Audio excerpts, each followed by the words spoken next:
नमस्कार शेतकरी बांधवांनो, मागेल त्याला सौर कृषी पंप योजना असेल किंवा कुसुम सोलार पंप योजना असेल, या योजनेअंतर्गत तुम्ही अर्ज केला असेल आणि तुम्हाला एक प्रश्न पडलाय, तो प्रश्न काय आहे ते पण या व्हिडिओच्या माध्यमातून जाणून घेण्याचा प्रयत्न करणार आहोत। तर शेतकरी बांधवांनो, चॅनलवर नवीन असाल तर व्हिडिओला लाईक करा, चॅनलला सबस्क्राइब करा आणि हो कमेंट करायला अजिबात विसरू नका। चला तर मग व्हिडिओला सुरुवात करूया। महाराष्ट्र राज्य विद्युत वितरण कंपनी मर्यादित मागेल त्याला सौर कृषी पंप योजनेअंतर्गत जर तुम्ही अर्ज केला असेल आणि तुम्हाला कंपनी म्हणजेच वेंडर सिलेक्शनचं ऑप्शन आलं असेल किंवा आलं नसेल तर त्यासाठी काय करायचं ते आपण या व्हिडिओच्या माध्यमातून जाणून घेण्याचा प्रयत्न करणार आहोत। आणि जुन्या कंपन्या या लिस्टमध्ये येणार का या संदर्भात पण महत्त्वाचं अपडेट या व्हिडिओच्या माध्यमातून आपण पाहण्याचा प्रयत्न करणार आहोत। तर शेतकरी बांधवांनो, चला तर मग व्हिडिओला सुरुवात करूया। तर शेतकरी बांधवांनो, सगळ्यात प्रथम आपण पाहूया की जे वेंडर लिस्टमध्ये जुन्या कंपन्या येणार आहेत का। तर शेतकरी बांधवांनो, ह्या जुन्या ज्या कंपन्या आहेत त्यांचा जो स्टॉक आहे तो मर्यादित आहे आणि तो स्टॉक संपल्यामुळे तुमच्या वेंडर लिस्टमधून ह्या कंपन्या गायब झालेल्या आहेत। आणि ह्या कंपन्या परत कधी येतील तर शेतकरी बांधवांनो, जेव्हा या जे सोलार पंपचा जो त्यांचा मर्यादित स्टॉक आहे त्यांचं इन्स्टॉलेशन पूर्ण होईल त्यावेळेस त्या कंपन्या लिस्टमध्ये येतील। म्हणजे तुमच्या ज्या जुन्या कंपन्या आहेत त्या त्यांचा मर्यादित स्टॉक संपल्यानंतर तुमच्या लिस्टमध्ये येतील। आणि दुसरा प्रश्न म्हणजे जो वेंडर सिलेक्शन आहे त्याचं सध्या ऑप्शनमध्ये एकही कंपनी नाही शिल्लक राहिलेली, म्हणजेच एकही कंपनी निवडण्यासाठी नाही। ते कशामुळे झाले आणि नवीन वेंडर लिस्टमध्ये नवीन कंपन्या कधी येणार ते पण आपण पाहूया। तर शेतकरी बांधवांनो, वेंडर लिस्टमध्ये ज्या कंपनी नाहीत त्याचं कारण म्हणजे ज्या लिस्टमध्ये कंपन्या होत्या त्यांचं मर्यादित स्टॉक होता आणि तो स्टॉक संपल्यामुळे सध्या तुमच्या वेंडर लिस्टमध्ये कुठलीही कंपनी शिल्लक राहिलेली नाही।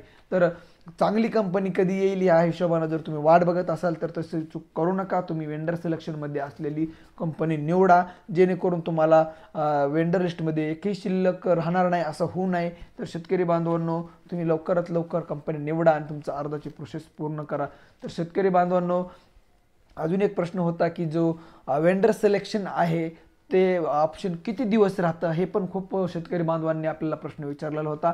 तर शेतकरी बांधवांनो, वेंडर लिस्टमध्ये कंपन्या तुमचं ऑप्शन किती दिवस राहतं तर ऑप्शन खूप दिवस राहतं, त्याची काही मर्यादा नाही। पण तुमच्या वेंडर लिस्टमध्ये ज्या कंपन्या आहेत त्या मात्र तुमच्या चेंज होत जातील आणि त्या कंपन्या तिथं शिल्लक म्हणजे एकही कंपनी राहणार नाही किंवा तुम्हाला नवनवीन कंपन्या तिथं पाहायला मिळतील, कारण की त्यांचा मर्यादित स्टॉक असल्यामुळे तुम्हाला कुठलंही तिथं कंपनी एक स्थिर कंपनी राहणार नाही।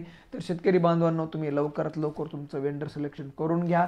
चांगल्या आणि कंपन्या आहेत, कोणची खराब आहे असं काही विचार न करता तुम्ही निर्णय घेऊन तुमची कंपनी निवडा, जेणेकरून काय होईल की तुमच्या वेंडर लिस्टमध्ये असा दिवस येऊ नये की तुमच्या वेंडर लिस्टमध्ये एकही कंपनी शिल्लक राहिलेली नाही, प्रत्येक कंपनीचा स्टॉक फुल झालेला आहे आणि सोलारसाठी तुम्हाला कुठलीही कंपनी भेटणार नाही।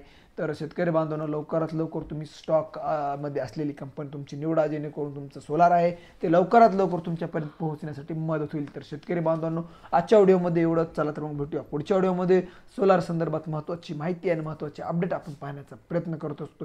तुम्हाला जर काही प्रश्न असतील ते कमेंट करायला अजिबात विसरू नका, त्याच्यावरती आपण स्पेशली व्हिडिओ बनवत असतो। त्यामुळे तुमची कमेंट खूप महत्त्वाची आहे। आपण 90% व्हिडिओ तर कमेंटवरच बनवतो असतो आणि ज्या एक विनंती आहे की शेतकऱ्यांना की तुमचं जर कोणी त्रुटी असेल ती त्रुटी भरून आली असेल, तुमचं काही अर्जाची दुरुस्ती असेल आणि तुम्ही केली असेल आणि ते किती दिवसात होती ते पण तुम्ही कमेंट करायला अजिबात विसरू नका। कंपनी कुठली चांगली आहे आणि शेतकऱ्याच्या अनुभवानुसार तुम्ही कमेंटमध्ये सांगा की सर ही कंपनी चांगली आहे, आम्ही ही कंपनी निवडलेली आहे आणि याचा अनुभव आम्हाला आहे। तर शेतकरी बांधवांनो, आजच्या व्हिडिओमध्ये एवढंच। चला तर मग पुढच्या व्हिडिओमध्ये, तोपर्यंत नमस्कार।